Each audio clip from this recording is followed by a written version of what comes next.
কাছে নিবেদন দুর্বা বাগজির লেখা অহল্যা মঞ্জিলের সেই রাত। শুরু হচ্ছে আজকের গল্প অহল্যা মঞ্জিলের সেই রাত। ভয়ঙ্কর দুর্যোগের রাত। ঝোড়ো বাতাস প্রচন্ড বেগে সবকিছু লন্ডভন্ড করে দিচ্ছে। তার সঙ্গে পাল্লা দিয়ে শুরু হয়েছে প্রবল বর্ষণ। মুহুর্মুহু বিদ্যুতের আলো আর বজ্রের কড়কড় করাত শব্দ কানে তালা ধরিয়ে দেয়। মনে হয় এক অসীম শক্তিধর দৈত্য যেন ধ্বংসের খেলায় মেতেছে। রূপসী পৃথিবীকে ভেঙে চুরে ভাসিয়ে শেষ না করে যেন তার তৃপ্তি হবে না। এইরকম ভয়ঙ্কর দুর্যোগের মাথায় নিয়ে একরকম মৃত্যুর সঙ্গে লড়াই করতে করতে জনমানবহীন সড়ক পথ ধরে চলেছে একটি মারুতি সুজুকি। বাংলার বিখ্যাত তরুণ সঙ্গীত শিল্পী অনুরাগ ভট্টাচার্য গাড়ি চালাতে চালাতে ভাবছিল, হৃদয়পুর গ্রাম আর কত দূর কে জানে। ডাকবাংলোর চৌকিদার বলেছিল গাড়িতে 15-20 মিনিটের মধ্যে গ্রামে পৌঁছে যাবেন, আর সেখানে গেলে কোনো না কোনো বাড়িতে ঠিক আশ্রয় মিলবে। কোনো মতেই ডাকবাংলোতে আশ্রয় না পেয়ে সেই ভরসাতেই এদিকে আসা অনুরাগের। কিন্তু প্রায় আধ ঘন্টা হতে চলল, কোনো ঘর বাড়ি তো নজরে এলোই না। তবে কি পথ ভুল করলো? হতেই পারে। যা দুর্যোগ চলছে, ঝড়ের সঙ্গে লড়াই করে হৃদয়পুর গ্রামে এসে পৌঁছাতে পারবে কি? আর যদি পৌঁছাতেও পারে, কেউ কি দুর্যোগে রাতে তাকে আশ্রয় দেবে? বোধ হয় না। তবুও চেষ্টা একবার করতেই হবে, না হলে এই সময় সে যাবে কোথায়? নিজের ওপরই রাগ হচ্ছে অনুরাগের। কি দরকার ছিল ডাকবাংলোয় রিজার্ভেশন না করে হঠাৎ ঝোঁকের মাথায় একা একা বেড়াতে চলে আসবার? এখন বেড়ানোর দূর, একটা রাতের মতো মাথা গোজার জায়গা জোগাড় করতে পারলে নিশ্চিন্ত হওয়া যায়। হঠাৎ প্রচন্ড শব্দ, কাছেই কোথাও বাজ পড়ল। চমকে উঠে স্টিয়ারিং থেকে হাত খসে পড়ে অনুরাগের। অবশ্য কোনো অঘটন ঘটবার আগেই কোনো রকমের ব্রেক কষে গাড়ি থামিয়ে দেয়। থরথর করে ওরা সারা শরীর কাঁপছে। বেশ কিছুক্ষণ স্টিয়ারিংয়ের মাথা লাগিয়ে চুপচাপ বসে রইল অনুরাগ। শরীরের কাঁপুনি কমে এলে সে বাইরে তাকায়। উফ, কি অন্ধকার! তার উপরে এমন সৃষ্টি ছাড়া বৃষ্টি। না, গাড়ি চালিয়ে আর কোনো লাভ নেই। নিশ্চয়ই সে পথ ভুল করে অন্য কোথাও চলে এসেছে। অতএব গাড়ির ভেতরেই রাতটা কাটানো ছাড়া কোনো উপায় নেই। গাড়ির চারপাশে কাঁচ তোলাই ছিল, তবুও পিছনের দরজার কাঁচ পরীক্ষা করতে গিয়ে চমকে উঠল অনুরাগ। বিদ্যুতের আলোয় চকিতে দেখা গেল গাড়ির থেকে কিছু দূরে একটা বড় বাড়ি। প্রথমটা মনে হয়েছিল চোখের ভুল, কিন্তু পরপর 3-4 বার বিদ্যুতের আলোয় বাড়িটা ভালো করে দেখবার পর কিছুটা নিশ্চিন্ত হয় অনুরাগ। যাক বাবা, রাতটা তাহলে আর গাড়িতে কাটাতে হবে না। গাড়িটাকে সাবধানে পিছিয়ে নিয়ে বড় বাড়িটার সামনে এনে দাঁড় করালো অনুরাগ। গাড়ি থেকে নামার সঙ্গে সঙ্গে ভিজে একসা। তবুও সেই বৃষ্টি মাথায় করে টর্চ আর ছোট ব্যাগটা নিয়ে গাড়ির দরজা লক করে বাড়ির সদর দরজার সামনে এসে দাঁড়ালো অনুরাগ। বিশাল আকারের সিংহ দরজার দুপাশে দুটো পাথরের সিংহ থাবা উঁচিয়ে বসে রয়েছে। সিংহ দরজার পর অনেকটা জায়গা জুড়ে ফল ফুল বাগান। বাগানের পর বিশাল প্রসাদ তুল্য বাড়িটা অন্ধকারে যতটা পারা যায় দেখবার চেষ্টা করলো অনুরাগ। আর তখনই ওর চোখে পড়ল সিংহ দরজার গায়ের শ্বেত পাথরের ফলকে লেখা ছিল অহল্যা মঞ্জিল। নামটা যেন শোনা শোনা মনে হয় অনুরাগের, কিন্তু তা কি করে হবে? এদিকে সে এর আগে কোনো দিনও আসেনি। তাছাড়া ডাকবাংলো চৌকিদার বলেছিল একমাত্র হৃদয়পুর গ্রামে 20-22টি পরিবার ছাড়া আশেপাশের মাইল 5-এর মধ্যে কোনো জনবসতি নেই। অথচ রাস্তার ধারে এত বড় প্রাসাদ তুল্য বাড়িটার খবর চৌকিদার জানে না, নাকি এই বাড়িতে কেউ বাস করে না? একরাশ প্রশ্ন মাথায় নিয়ে সিংহ দরজা পেরিয়ে বাগানে পা রাখতেই গা ছমছম করে ওঠে অনুরাগের। মনে হয় অহল্যা মঞ্জিলের কোনায় কোনায় যেন পাষাণী অহল্যা দীর্ঘশ্বাস হেসে বেড়াচ্ছে। থম থম করছে চারিদিক। এদিকে ঝড়ের দাপট কমে এলো, বৃষ্টি সমানেই চলছে। ভিতরে যাবে কি যাবে না ভাবতে ভাবতে অনুরাগ বাগানের নুড়ি বিছানো পথ ধরে গাড়ি বারান্দার তলায় গিয়ে দাঁড়ায়। চারপাশে আবারও ভালো করে দেখে, না, জনপ্রাণীর সাড়া নেই। চারপাশে সূচিভেদ্য অন্ধকার। টর্চ জ্বালিয়ে কয়েক ধাপ সিঁড়ি উঠে বন্ধ দরজার কড়া নাড়ে। বেশ কয়েকবার কড়া নাড়া সত্ত্বেও ভেতরে কারো সারা শব্দ পাওয়া গেল না। তবে কি এই বাড়িতে কেউ থাকে না? আরো কয়েকবার কড়া নাড়ার পর বন্ধ দরজার গায়ে একটু ঠেলা দিতেই ক্যাঁচ করে শব্দ করে দরজাটা খুলে গেল। চমকে উঠে দুধাপ পিছিয়ে গেল অনুরাগ। খোলা দরজার ঠিক সামনেই আপাদমস্তক মুড়ি দেওয়া এক বৃদ্ধ দাঁড়িয়ে আছেন। বৃদ্ধর হাতে একটা লণ্ঠন। অনুরাগকে দেখে বৃদ্ধ কপ জমা গলায় বলে ওঠেন, আপনি? অনুরাগ বৃদ্ধকে তার বিপদের কথা খুলে বলে। বৃদ্ধ নীরবে সব কথা শুনে যান। কথা শেষে অনুরাগ বলে, আজকে রাতটা যদি এখানে থাকতে দিন খুব উপকার হয়। অনুরাগের কথা শুনেও বৃদ্ধ নীরব দাঁড়িয়ে থাকেন, কোনো কথা বলেন না। বৃদ্ধকে ওভাবে চুপ করে দাঁড়িয়ে থাকতে দেখে অনুরাগ বেশ ঘাবড়ে যায়। চারপাশে কেমন যেন একটা দম বন্ধ করা পরিবেশ। বাইরে এত হাওয়ার মাতামাতি, কিন্তু এখানে এক ফোঁটা হাওয়ার যেন প্রবেশ নিষেধ। বৃদ্ধের হাতের লণ্ঠনটা চিমনিতে এত কালি যে তা ভেদ করে সামান্য যেটুকু আলো বাইরে বার হতে পারছে, তাতে আলো হাওয়া তো দূরের কথা, অন্ধকারে যেন আরো ঘনীভূত হয়েছে। অনুরাগ একবার ভাবে ফিরে গিয়ে গাড়িতেই রাতটা কাটানো যাক। আবার ভাবে যখন এসেই পড়েছে তখন আর একবার না হয় চেষ্টা করা যাক। হয়তো বৃদ্ধ কানে ঠিক মতো শুনতে পান না। এবার বেশ উঁচু গলায় বৃদ্ধকে বলে, এখানে আজকের একটা থাকা যাবে? বৃদ্ধ মাথা নেড়ে খড়খড়ে গলায় বলেন, না। তাহলে আমি কি ফিরে যাব? এখানে বাইরে কোনো লোক থাকলে অহল্যাবাইয়ের অসুবিধা হয়।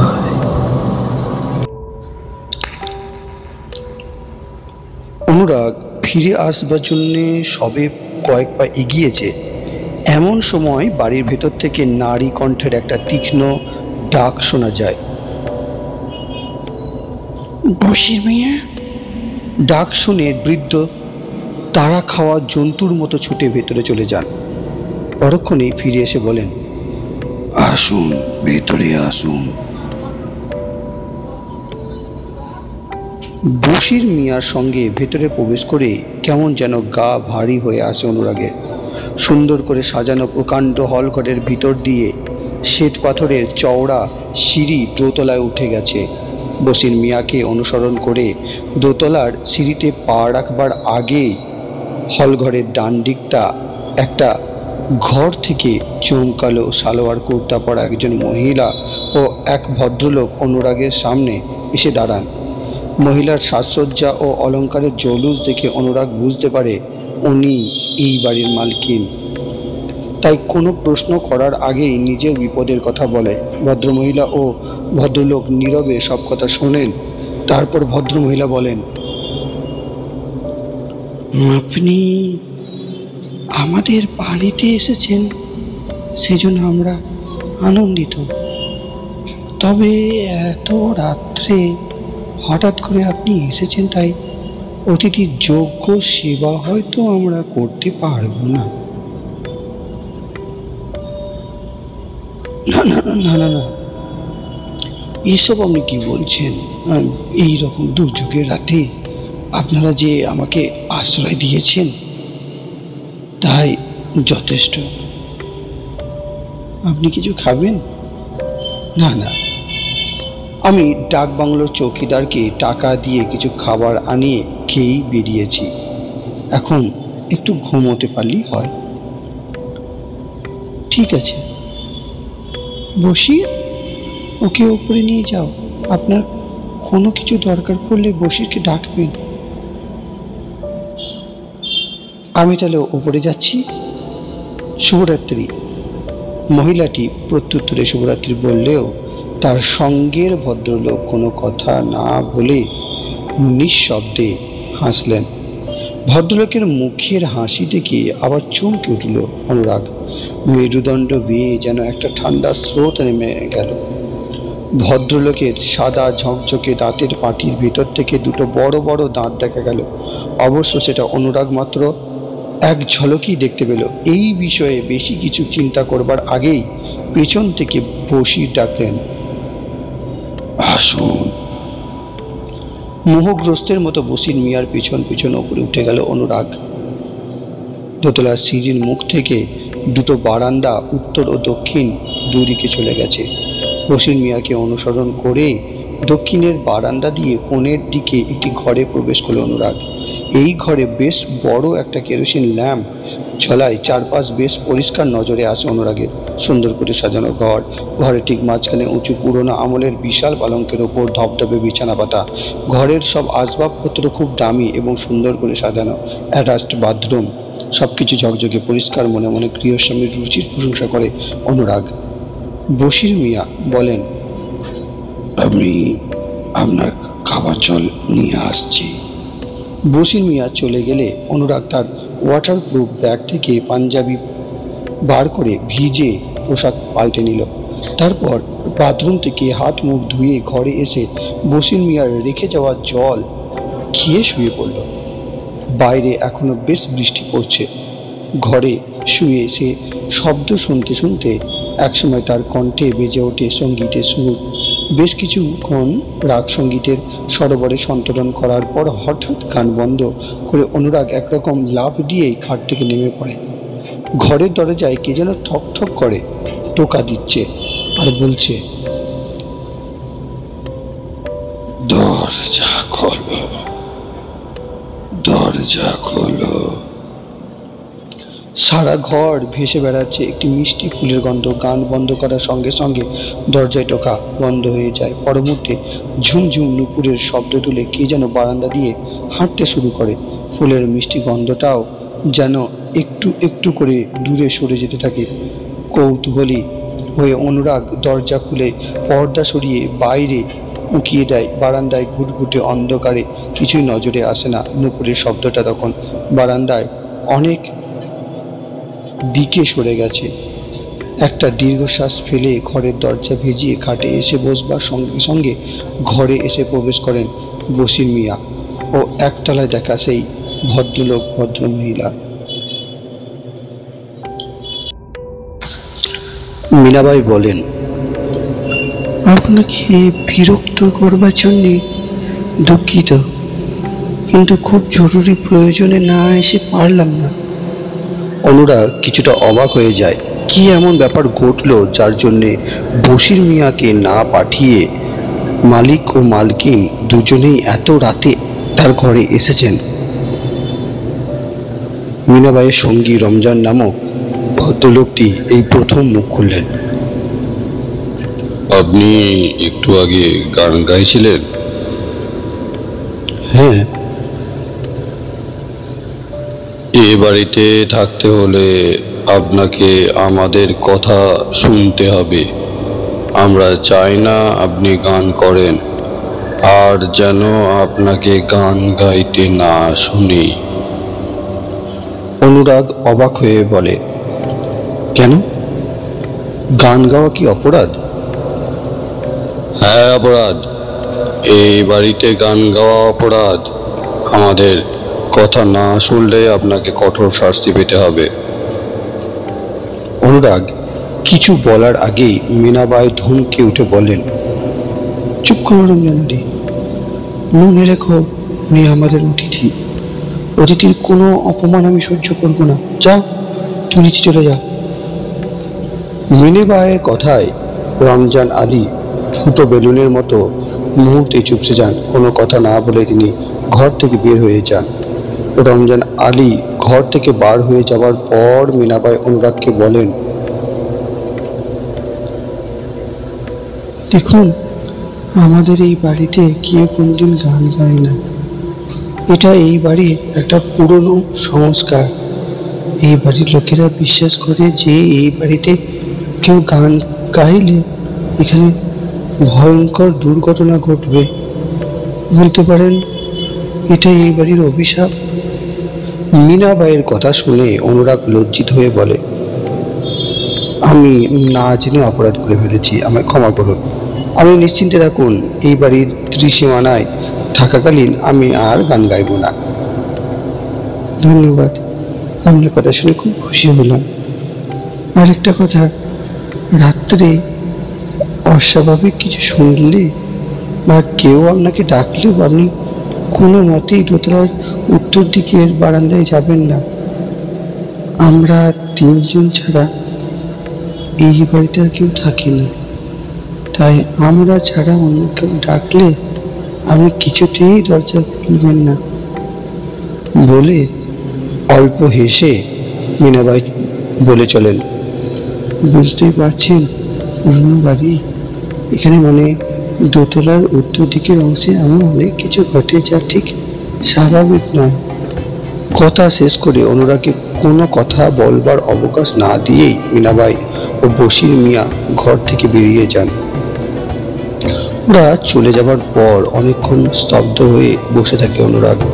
নিচের স্বল্প আলোয় মনে হয়েছিল চোখের ভুল, কিন্তু এই ঘরের উজ্জ্বল আলোয় সে এবার পরিষ্কার দেখেছে মীনাবাইয়ের ওপরের ঝকঝকে দাঁতের পাটির ভেতর থেকে বেরিয়ে আসা দুটো বড় বড় দাঁত। তাছাড়া মীনাবাইয়ের মুখ যেন অস্বাভাবিক ফ্যাকাশে ফোলা ফোলা, কণ্ঠস্বর কেমন জানি নাকি ফ্যাঁসফ্যাঁসে, চোখের মণি দুটো মরা মাছের মতো স্থির। এক অজানা আতঙ্কে দম বন্ধ হয়ে আসতে চাই অনুরাগের। মনে হয় এক ছুটে পালিয়ে যায়, কিন্তু পারে না। সর্বাঙ্গ অবশ হয়ে আসে, ঘামে ভেজা দেহ নিয়ে বিছানায় শুয়ে পড়ে অনুরাগ। তীব্র একটা সুমিষ্ট গন্ধ নাকে যেতেই চোখ মেলে তাকায় অনুরাগ। অন্ধকার ঘরে প্রথমে কিছু বুঝতে পারে না। কে যেন তার কানের কাছে মুখ নিয়ে খুব চাপা স্বরে বলে ওঠে, চলে যা, আপনি যেই হোক না কেন এই অভিশপ্ত বাড়ি থেকে এখনই পালিয়ে যা, না হলে ওরা আপনাকে মেরে ফেলবে। কথাগুলো শুনবার সঙ্গে সঙ্গে অনুরাগের গা শিউরে ওঠে। ততক্ষণে অন্ধকারের চোখ সয়ে এসেছে। অনুরাগ দেখতে পায় একটা ছায়ামূর্তি তার ঘর থেকে বার হয়ে যাচ্ছে। ছায়ামূর্তি দরজার বাইরে বেরিয়ে যাওয়ার সঙ্গে সঙ্গে শোনা যায় চিৎকার, আর তার সঙ্গে রক্ত জল করা আসি। সারা বাড়িটা যেন ঝনঝন করে কেঁপে ওঠে। অনুরাগের মনে হয় ভয়ে আতঙ্কে দুর্ভাবনায় সে পাগল হয়ে যাবে। ল্যাম্পটা যতটা সম্ভব বাড়িয়ে দিয়ে ঘরটাকে আলোকিত করে তোলে। না, কোথাও কিছুই নেই। সারা বাড়িটা আবার পাষাণ কুঠির মতোই নীরব। অনুরাগ বরাবরই একটু ডাকাবুকো স্বভাবের। ভয় কাকে বলে সে জানে না, তাই সাময়িকভাবে ভয় পেলেও পরক্ষণে সে তার মনকে শক্ত করে। ভয়? কিসের ভয়? ভয়কে সে জয় করতে পারে না। সে আবার মানুষ নাকি? মন থেকে সমস্ত দ্বিধা দ্বন্দ্ব মুছে ফেলে দিয়ে ল্যাম্প হাতে করে বারান্দায় এসে দাঁড়ায়। তারপর বারান্দা ধরে হাঁটতে থাকে। কই, কেউ তো কোথাও নেই। দক্ষিণের বারান্দায় বার কয়েক পায়চারি করে সিঁড়ির মাথায় এসে দাঁড়ায় অনুরাগ। এখান থেকে দোতলার উত্তর আর দক্ষিণ দুই দিকে টানা লম্বা বারান্দা চলে গেছে, যার সঙ্গে লাগানো সার সার ঘর। এই উত্তর দিকের বারান্দায় আসতেই তাকে নিষেধ করেছেন মীনাবাই। এখানেই নাকি নানা ধরনের অসম্ভব কাণ্ড ঘটে। অন্য কোনো লোক হলে হয়তো এদিকে মারাতে সাহস পেত না, কিন্তু অনুরাগ অন্য ধাতের মানুষ। উত্তরের ওই বারান্দা আর ঘরগুলোতে যেন নিষেধ করেছে কেন মীনাবাই? কি আছে ওখানে? অনুরাগের কৌতূহলী মনটা জানবার জন্য ছটফট করে ওঠে। আর সময় নষ্ট না করে ল্যাম্প হাতে নিয়ে উত্তরের বারান্দায় পা রেখে এক মুহূর্তে থমকে দাঁড়ায় অনুরাগ। ল্যাম্পটা তুলে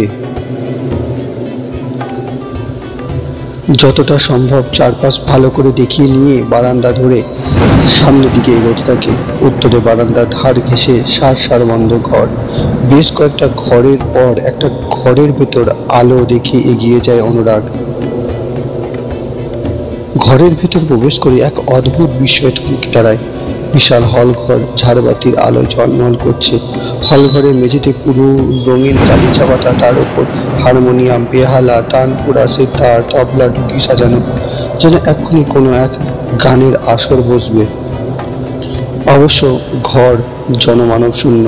বাইরের অঝোরে বৃষ্টি পড়ছে। জানালার কাঁচের পাল্লার ভেতর দিয়ে বিদ্যুতের ঝলকানি দেখা যাচ্ছে।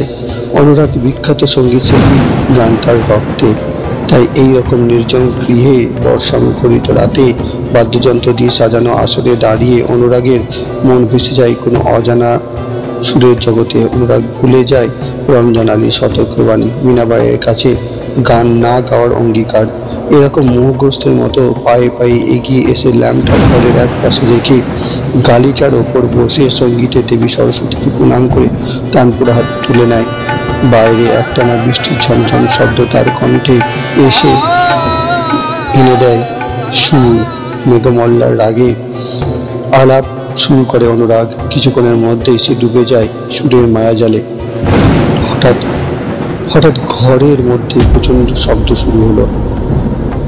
অনুরাগ বিরক্ত হয়ে চোখ খুলেই দেখে এক ভয়ঙ্কর দৃশ্য। স্তব্ধ হয়ে যায় তার কণ্ঠ। চোখ দুটো ঠেলে বেরিয়ে আসতে যায়। অনুরাগের ঠিক সামনে দেওয়ালে চুনবালি খসে গেছে। দেওয়ালের ভেতর থেকে কিছু একটা যেন প্রচণ্ড শক্তিতে দেওয়াল ফাটিয়ে বেরিয়ে আসতে চাইছে। দেখতে দেখতে প্রচণ্ড শব্দ করে দেওয়াল থেকে ইট খসে পড়তে লাগলো। অনুরাগের চোখের সামনে দেওয়াল ভেঙে ফাটল বড় হচ্ছে। এমন সময় পিঠে বরফের মতো ঠান্ডা স্পর্শ পেয়ে মাথাটা ঘোরাতে অনুরাগ নিঃশ্বাস বন্ধ হয়ে আসবার উপক্রম। মীনাবাইয়ের দুটো হাত তার গলার দিকে এগিয়ে আসে। সেই হাতে একটিও চামড়া বা মাংস নেই। মুখের দুপাশ থেকে দুটো রক্ত মাখা দাঁত বেরিয়ে আসছে। ধীরে ধীরে মীনাবাইয়ের হাত দুটো আরো এগিয়ে আসে, আরো আরো। এই সময় হাড় হিম করা হাসি হাসতে হাসতে রমজান আলী তার দুহাত বাড়িয়ে অনুরাগের দিকে এগিয়ে আসতে থাকে।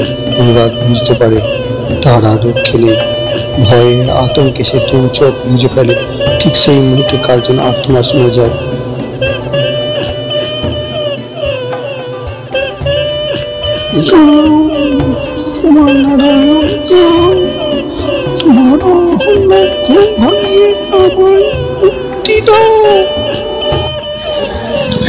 সেই আর্তনাদে কি জাদু ছিল কে জানে। অনুরাগ আবার শুরু করে মল্লার রাগে আলাপ। তার সঙ্গে কণ্ঠে গান শোনার সঙ্গে সঙ্গে একটা চিৎকার করে মীনাবাই কিছুটা দূরে সরে যায়। সেখান থেকে দাঁত মুখ খিঁচিয়ে নাকি গলায় চিৎকার করতে থাকে।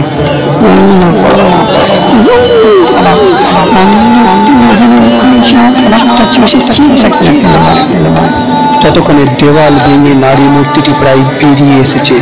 সেও সমান করুণ কণ্ঠে অনুরোধ করতে থাকে,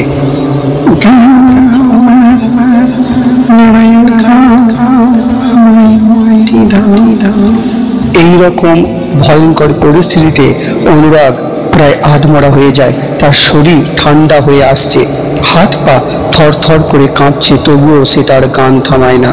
একসময় দেওয়াল ভেঙে বেরিয়ে আসে একটি অপূর্ব সুন্দর মেয়ে, সেই সঙ্গে তীব্র সুমিষ্ট গন্ধে ঘর ভরে যায়। মেয়েটি বেরিয়ে আসতেই চিৎকার করে মিনাবাই ও তার সঙ্গী রমজান আলী বারান্দার দিকে ছুটে পালায়। মেয়েটিও ওদের পিছন পিছন ছুটে যায়। পরক্ষণেই বারান্দা থেকে ভেসে আসে নারী ও পুরুষের কণ্ঠের মরণ চিৎকার। সারা অহল্লা মঞ্জিল থরথর করে কেঁপে ওঠে সেই চিৎকারে। একটু পরে নুপুরের শব্দ তুলে সুন্দর মেয়েটি ঘরে এসে ঢোকে। অনুরাগ আর চুপ করে বসে থাকতে পারে না, উঠে পড়ে। এক লাফে ঘর থেকে বারান্দায় বেরিয়ে সিঁড়ির দিকে ছুটতে থাকে। পিছন পিছন ছুটে আসে মেয়েটি। সিঁড়ির মুখে এসে অনুরাগের পথ আটকে দাঁড়ায়, তারপরে বলে, ভয় পেও না, তুমি আজ তোমার গানের মধ্যে দিয়ে পাষাণ অহল্যার ঘুম ভাঙিয়েছ, আর তোমার কোনো ভয় নেই। একটু চুপ করে থেকে মেয়েটি বলতে থাকে, যদিও তুমি কুমার নারায়ণ নও, তবু তোমার এইরকম বিশুদ্ধ মন্দার রাগের সমালোচনায় কুমার নারায়ণ একসময় এই বাড়ি গড়িয়ে রাখতো। যে রাতে ওরা আমাকে মেরে ফেললো, সেই রাতেও ছিল এই রকম ঝড়ঝড়ের রাত, এই রকম রাতে কুমার নারায়ণ মল্লার গাইতো, আর আমি নাচতাম। সেদিনও আমি কুমার নারায়ণের অপেক্ষায় এই ঘরে বসেছিলাম। সেই সময় জমিদার কুমার নারায়ণের পিতা দুর্লভ নারায়ণের কথায় ওই শয়তান মিনাবাই আর তার দুই সঙ্গী রমজান আলী বসির নিয়ে আমাকে মেরে দেওয়ালে কেটে রেখেছিল। সেই দিন থেকে আমি অপেক্ষা করে আছি মোল্লার ডাক শোনার জন্য। আমার মুক্তি পাইনি। দুর্লভ নারায়ণ মিনাবাইকে মুখ বন্ধ করবার জন্য ওদেরও মেরে ফেলেছিল। কিন্তু ওরা তিনজন ওদের পাপের ফলে মুক্তি পায়নি, রক্ত চোষা হয়েছিল। আজ ভোর রাতে ওরা তোমাকে মেরে রক্ত চষে খেত। আমি ওদের ধ্বংস করেছি। আজ তুমি বিশুদ্ধ মল্লার রাগকে আমাকে মুক্তি দিয়েছ, তাই এখান থেকে চলে যাবার আগে আমি তোমাকে কুমার নারায়ণের সবচেয়ে প্রিয় তানপুরাটা দিতে চাই। এই তানপুরাকে রেওয়াজ করে তুমি একদিন সারা পৃথিবী জোড়া খ্যাতি লাভ করবে। ঈশ্বর তানপুরাটা নিয়ে যাও। বলতে বলতে মেয়েটি একটু অন্যমনস্ক হতেই অনুরাগ তার পাশ কাটিয়ে সিঁড়ি দিয়ে নেমে এক ছুটে বাগান পেরিয়ে একেবারে রাস্তায়। গাড়ির চাবি তার জামার পকেটে ছিল, তাই দিয়ে গাড়ির দরজা খুলে গাড়িতে উঠে গাড়ি চালিয়ে দিল। যেমন করে হোক এখান থেকে পালাতে হবে, দূরে বহু দূরে।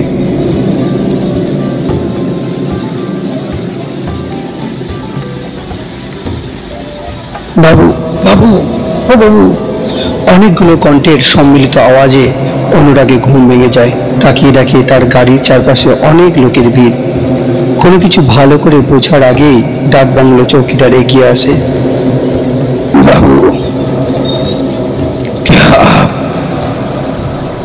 হৃদয় পুণ্যে ইকেয়া। চৌকিদারের কথায় অনুরাগের চেতনা ফেরে। সকাল হয়েছে, ঝড় বৃষ্টি বন্ধ হয়ে গেছে। ছেঁড়া মেঘের ফাঁকে সূর্য দেখা যাচ্ছে, তবে চারিদিকে ঝড় তার সাক্ষ্য রেখে গেছে।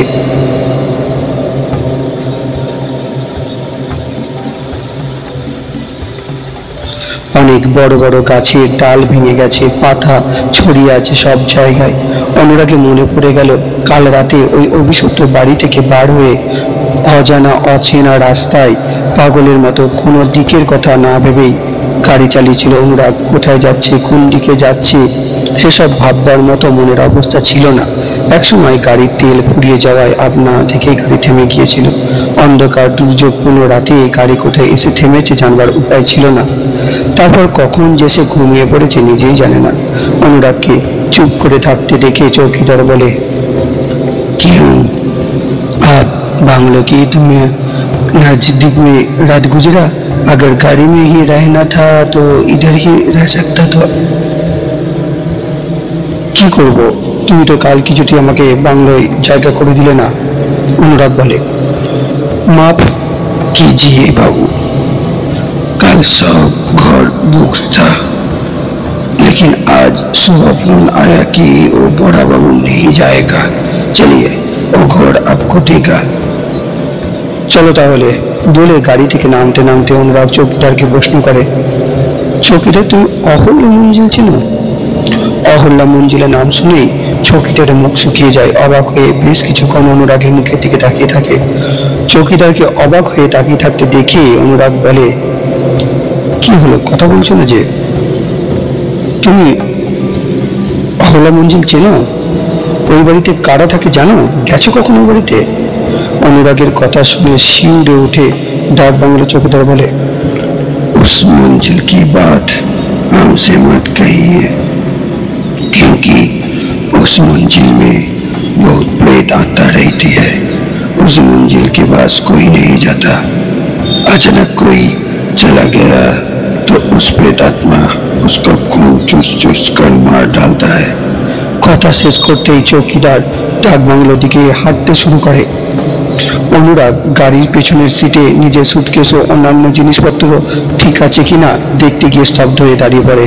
রাতের অন্ধকারে নয়, দিনের আলোয় এতগুলো লোকের মাঝে প্রকাশ্য রাস্তায় দাঁড়িয়ে অনুরাগের মনে হয় সে বোধহয় এখনো স্বপ্ন দেখছে। এ কি করে সম্ভব? তবে কি কাল রাতের সব ঘটনা সত্যি? সে কি তার গানের মধ্যে দিয়ে মুক্তি দিয়েছে পাষাণী অহল্যাকে? যদি তা না হয় তবে এটা কি গাড়ির পিছনে সিটে শোয়ানো অহল্যা বায়ের উপহার? কালকের সেই অপূর্ব কারুকার্য খচিত তানপুরা যা সে কাল রাতে বাজিয়েছিল গানের সঙ্গে। শুধু তাই নয়, অহল্যা মঞ্জিলে দোতলার ঘরে ফেলে আসা তার ব্যাগ, টর্চ সব রাখা আছে গাড়ির ভেতর। কে কখন রাখলো এসব? এক বুক বিস্ময় নিয়ে অনুরাগ বেশ কিছুক্ষণ তাকিয়ে দেখে তানপুরাটাকে। তারপর সেই অতৃপ্ত শিল্পী আত্মাকে মনে মনে প্রণাম জানিয়ে দুহাত দিয়ে পরম মমতায় তানপুরাটাকে বুকে চেপে ধরে বাংলোর দিকে হাঁটতে থাকে অনুরাগ।